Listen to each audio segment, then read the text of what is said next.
Hello everyone. इस video में मैं फाइनल सीए के एफआर सब्जेक्ट का इंडेस 102 का जो कॉन्सेप्ट है वो कवर करूंगा। इलस्ट्रेशन नंबर 2 आ जाइए।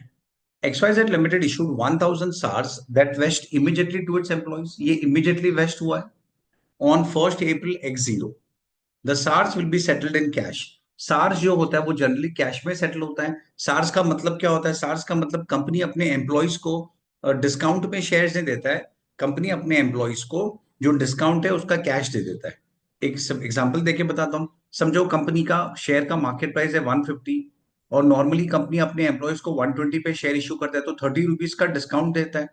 तो इस केस में सार्स के केस में कंपनी डिस्काउंट पे शेयर इशू नहीं करेगा, रादर जो डिस्काउंट अमाउंट है उतने का कैश दे देगा। तो उसे बोलते हैं स्टॉक अप्रिसिएशन राइट्स। मतलब जो अप्रिसिएशन होगा उतना हम कैश में दे देंगे। Fine. XYZ limited issued 10,000 SARs that vest immediately. इसमें ये सबसे इंपॉर्टेंट पॉइंट है कि ये जो वेस्ट हो रहा है ये इमीडिएटली वेस्ट हो रहा है to its employees on 1 April X0। The SARs will be settled in cash using an option pricing model. At that date it is estimated that the fair value of SARs is 95। ठीक है, चलिए हम इसका एक timeline ready कर देते हैं। पहले सबसे पहले हमने ये सार्स कब इशू किया है? 1 अप्रैल X0। 1 अप्रैल X0 इस डेट पे हमने इशू किया है और वो दिन पे जो उसका फेयर वैल्यू है वो है 95 rupees. SARs can be exercise at any time up to 31 March X3। तो विच मीन्स हमारे पास टाइम कितना है? 31/3/X1, 31/3/X2 और 31/3/X3।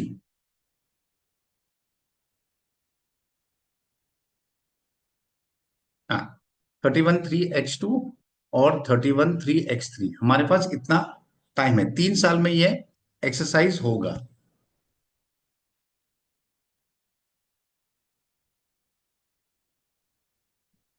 31/3/X3। फाइन, चलो स्टार्ट करते हैं। फिर लिखा है SARs can be exercise at any time up to 31 March X3। At the end of the period on 31 March X1 it is expected that 95% of total employees will exercise the option. Okay, 31/3/X1 यहां पे हम expect कर रहे हैं कि 95% जो employees है वो हमारा ऑप्शन एक्सरसाइज करेंगे। Fine, next one. 92% of the total employees will exercise the option eight the end of next year. फिर हमारा एक्सपेक्टेशन चेंज हो गया 95 से लेकर 92%। और फिर फाइनली क्या हुआ लास्ट ईयर में? 89% were exercise at the end of third year. Finally 89% ने ही एक्सरसाइज किया है। ओके, ये जो हमारा एक्सपेक्टेशन होता है वो एंड का होता है कि लाइक 31/3/X3 में हमारे पास 95% एम्प्लॉयज होंगे जो एक्सरसाइज करेंगे। सेम वे 92 भी हमारा एंड का होता है। वो एक्सपेक्टेशन बेसिस होता है। हम काउंट करते हैं, हम एस्टिमेट करते हैं कि एंड में 3 साल खत्म होने पे ऑन 31/3/X3 कितने एम्प्लॉयज होंगे जो वेस्टिंग पीरियड के जो कंडीशन है वो कंप्लीट करेंगे और एंटाइटल टू ऑप्शन होंगे। फाइन। और नीचे फेयर वैल्यू दिया है हमें डिफरेंट डिफरेंट डेट्स का। 31/3/X1 X2 X3 तीन डिफरेंट डेट्स के फेयर वैल्यू हमारे पास है। यहाँ पे फेयर वैल्यू है 112, यहाँ पे फेयर वैल्यू है 109 और यहाँ पे फेयर वैल्यू है 140। ओके, तो ये डिफरेंट डिफरेंट फेयर वैल्यूज हमारे पास है। स्टार्ट करते हैं। अब देखो, सबसे पहले इंपॉर्टेंट, ये मैंने प्रीवियस वीडियोस में भी डिस्कस किया है। अगर ये शेयर्स होगा, कंपनी शेयर्स इशू कर रहा है तो ग्रांड डेट पे जो फेयर वैल्यू होता है उसी फेयर वैल्यू पे हम प्रोविजन करते हैं ऑन ऑल द डेट्स। फिर वो 31/3/X1 हो कि X2 हो कि X3 हो, हर डेट पे हम जब प्रोविजन करेंगे तो हम 95 से ही प्रोविजन करेंगे अगर वो शेयर्स है तो। लेकिन अगर वो कैश है तो जिस दिन पे प्रोविजन कर रहे हैं वो दिन पे जो फेयर वैल्यू वो लिया जाएगा। तो फॉर एग्जांपल अगर ये शेयर्स होता तो 95 को कंसिडर करते हैं और ये सब फेयर वैल्यू इग्नोर होता और हम एवरी डेट पे 95 पे प्रोविजन करते हैं। पर क्योंकि ये कैश है, ये शेयर्स नहीं है, तो डिफरेंट डिफरेंट डेट पे जो भी फेयर वैल्यू हम उसी फेयर वैल्यू पे प्रोविजन क्रिएट करेंगे। Fine. अब सेकेंड इंपॉर्टेंट पॉइंट, नॉर्मली हम प्रोविजन कब करते हैं? समझो अगर 3 साल का वेस्टिंग पीरियड है तो हम प्रोविजन करते हैं एंड ऑफ द ईयर। मतलब हम यहाँ पे प्रोविजन करेंगे, यहाँ पे और यहाँ पे। नॉर्मली इस तरीके से होता है। पर ये जो क्वेश्चन है इसमें हम फेयर वैल्यू फर्स्ट डेट से ही करेंगे। उसका रीजन है ये वेस्ट इमीडिएटली। यहाँ पे क्लियरली लिखा गया है कि ये जो सार्स है वो इमीडिएटली वेस्ट हो गया है। देखो ये जो लिखा है ना यहाँ पे कि ये जो सार्स है वो इमीडिएटली वेस्ट हुआ है। तो ये सबसे इंपॉर्टेंट है ये क्वेश्चन में, कि हमें प्रोविजनिंग डे वन से करना है, हमें एंड में ईयर एंड पे प्रोविजन नहीं करना है, हमें डे वन पे करना है।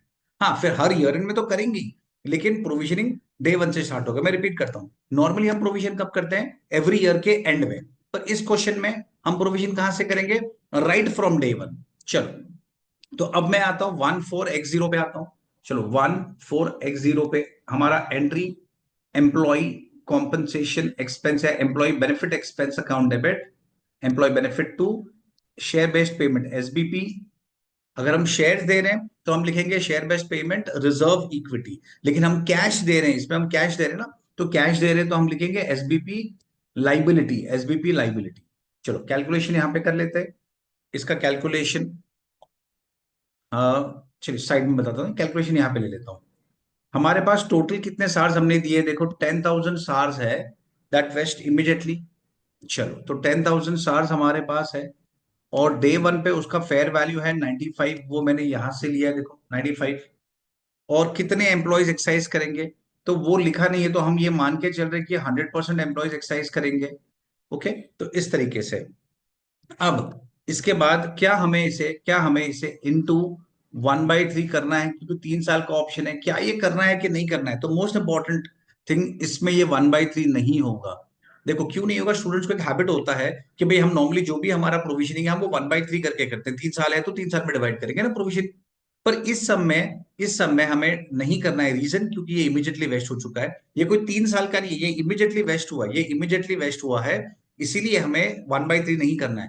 नॉर्मल सम्स में क्या होता है, उसका जो वेस्टिंग पीरियड है वो 3 साल का होता है, इसीलिए हम उसे 3 साल में स्प्रेड करते हैं। पर इस क्वेश्चन में इमीडिएटली हम उसको वेस्ट कर रहे हैं, तो भाई प्रोविजन डे वन पे ही हो जाएगा पूरा। तो 10,000 इंटू 95 इंटू 100%, दैट इज 9,50,000। तो हमारा प्रोविजन होगा 9,50,000 का डे वन पे। I hope this is okay. चलो, अब हम आगे जाते हैं। अब ईयर एंड पे आएंगे, ईयर एंड 31/3/X1। देखो एंट्री तो सेम होता है, employee benefit expense account debit to SBP liability, चलो, अब हम प्रोविजन करेंगे। अब कैसा है? 31/3/X1 में हमारा एक्सपेक्टेशन क्या है? देखो 31/3/X1 में हमारा एक्सपेक्टेशन है कि 95% ऑफ द एम्प्लॉइज उसे एक्सरसाइज करेंगे, और फेयर वैल्यू भी चेंज हो गया। अब जैसा मैंने बताया, हमें फेयर वैल्यू क्या लेना है? 95 ग्रांड डेट का फेयर वैल्यू लेना है, कि 112 जो 31/3/X1 का है। तो क्योंकि ये कैश ऑप्शन है, कैश देना है, इसीलिए हमें 112 लेना है, जिस दिन पे हम प्रोविजन कर रहे हैं उस दिन का फेयर वैल्यू। चलो, तो टोटल है 10,000 शेयर्स, उस पे फेयर वैल्यू हमारा है 112। और अब हम क्या एक्सपेक्ट कर रहे हैं, कितने एम्प्लॉयज होंगे? हम एक्सपेक्ट कर रहे हैं कि 95% एम्प्लॉयज इसे एक्सरसाइज करेंगे। ओके, हम ये एक्सपेक्ट कर रहे हैं कि 95% एम्प्लॉयज एक्सरसाइज करेंगे। फाइन। और इंटू 1/3 2/3 वो तो हमें करना ही नहीं है, हमें इसको टाइम में स्प्रेड ही नहीं करना है, क्योंकि हमें तो टोटल प्रोविजन एक साथ ही हमने कर दिया था डे वन पे। अब हम सिर्फ जो चेंज हो रहा है, ईयर एंड पे जो चेंजेस आ रहे हैं वो इनकॉर्पोरेट कर रहे हैं। तो 10,000 इंटू 112 ये टोटल लॉस है, लेकिन 95% ही एम्प्लॉयज एक्सरसाइज करेंगे, ये हमारा एक्सपेक्टेशन है, इंटू 95%। तो ये हमारा लॉस हुआ। अब कितना लॉस हुआ देखो जरा, 10,000 इंटू 112 इंटू 95%, दैट इज 10,64। पर उसके अगेंस्ट हमने 9,50,000 का प्रोविजन तो पहले ही कर दिया है, तो अब कितना बचा? हमें एडिशनल प्रोविजन क्रिएट करना है 1,14,000। हमें 1,14,000 का एडिशनल प्रोविजन क्रिएट करना है। I hope this is okay. चलो, अब थर्ड ईयर पे आते हैं, 31/3/X2 पे आते हैं। अब सेकेंड ईयर क्या हो गया है? फेयर वैल्यू हो गया 109, और हमारा एक्सपेक्टेशन चेंज होके हो गया है 92%। फेयर वैल्यू भी कम हो रहा है, और नंबर ऑफ एम्प्लॉयज का एक्सपेक्टेशन भी कम हो रहा है। चलो कैलकुलेशन करते हैं। देखो 10,000 है हमारा शेयर्स, और फेयर वैल्यू है 109। अब हम कर रहे हैं सेकेंड ईयर के एंड पे। तो 10,000 शेयर्स है इंटू 109, और हम एक्सपेक्ट कर रहे हैं 92% एम्प्लॉयज ही हमारा ये वेस्टिंग पीरियड कंप्लीट कर, I am sorry vesting period नहीं, एक्सरसाइज करेंगे। हम एक्सपेक्ट कर रहे हैं कि नहीं, 92% एम्प्लॉयज ही एक्सरसाइज करेंगे। फाइन, तो कितना लॉस हो गया देखो, 10,000 इंटू 109 इंटू 92%, दैट मीन्स 10,02,800। तो हमारा एक्सपेक्टेशन है कि हमारा ये 10,000 ये होगा, और माइनस हमने कितना ऑलरेडी प्रोविजन क्रिएट कर दिया, अगर देखा जाए तो हमने ऑलरेडी पहले 9,50,000 और 1,14,000 इतने का प्रोविजन हमने ऑलरेडी कर दिया है। दैट मीन्स 9,50,000 प्लस 114 हमने ब्रैकेट में लिख देता हूं, 9,50,000 प्लस 1,14,000 हमने इतने का प्रोविजन ऑलरेडी कर दिया है। तो क्या हो गया, देखो जरा कैलकुलेशन करो। तो दिस, ये था हमारा 10,02,800 और ये है 10,64,000। 10,64 ज्यादा प्रोविजन हो चुका है, नेगेटिव आंसर आ रहा है, नेगेटिव, हमें नेगेटिव आंसर आ रहा है। इसका मतलब हमें प्रोविजन बढ़ाना नहीं है, हमें प्रोविजन को कम करना है, हमें प्रोविजन को कम करना है। तो एंट्री रिवर्स हो जाएगा। एसबीपी लाइबिलिटी अकाउंट डेबिट हमें रिवर्स करना है, क्योंकि हमने ज्यादा प्रोविजन कर दिया ऑलरेडी। 61,200 का प्रोविजन ज्यादा हो गया, तो हमने उसे रिवर्स कर दिया। आई होप ये भी समझा। अच्छा, और ये तो पीएनएल में ट्रांसफर हो जाता है, तो यहाँ पे ब्रैकेट में लिख देता हूँ, एग्जाम में भी लिख सकते हो ब्रैकेट में पीएनएल। अब थर्ड ईयर में आते हैं, अब लास्ट ईयर। अब फाइनली क्या हो गया, फाइनली हमारा प्रोविजन जो फेयर वैल्यू 114 हो गया, और ये 89% एम्प्लॉयज ने ही कंप्लीट किया है। तो चलो वो करते हैं अभी। 31,3x3, नंबर ऑफ शेयर्स 10,000, और फेयर वैल्यू कितना है हमारा, फेयर वैल्यू है 114। और कितने कितने एम्प्लॉयज ने एक्सरसाइज कर रहे हैं, 89% एम्प्लॉयज ने ही एक्सरसाइज किया है। फाइन, माइनस जो हमने प्रोविजन ऑलरेडी क्रिएट करके रखा है, विच इज 9,50,000 का प्रोविजन हमारा ऑलरेडी क्रिएटेड है, प्लस हमने और 1,14,000 का प्रोविजन किया, और फिर हमने 61,200 से प्रोविजन हमने कम कर दिया था। 61,200 से हमने प्रोविजन कम किया, तो finally this is the solution. चलिए, तो 9,50,000 1,14,000 माइनस 61,200, दैट इज 10,02,800 का प्रोविजन है। और होना कितना चाहिए, 10,000 इंटू 114 इंटू 89%, दैट इज 10,14,600। 10,14,600 मतलब हमें प्रोविजन बढ़ाना है 11,800 से, प्रोविजन को इंक्रीज करना है। तो employee benefit expense account debit, जो कि पीएनएल में ट्रांसफर होगा, और टू हमारा SBP liability, to SBP liability. That's it. I hope ये क्लियर हो गया है।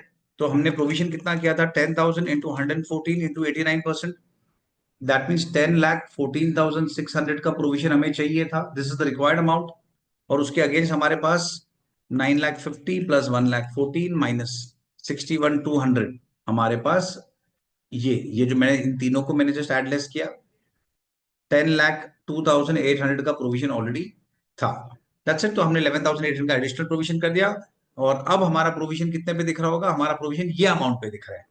That's it. तो अब इसको हम पे कर देंगे on the same date, SBP liability to bank, SBP liability account debit to bank. Amount हो जाएगा 10 लाख, ये जो हमारा फाइनल प्रोविजन है 10,14,600, लास्ट डे पे हमने जो प्रोविजन किया है उतना हम पे कर देंगे। That's it. I hope you have understood this sum. Fine, चलिए स्टॉप करता हूं मैं ये वीडियो।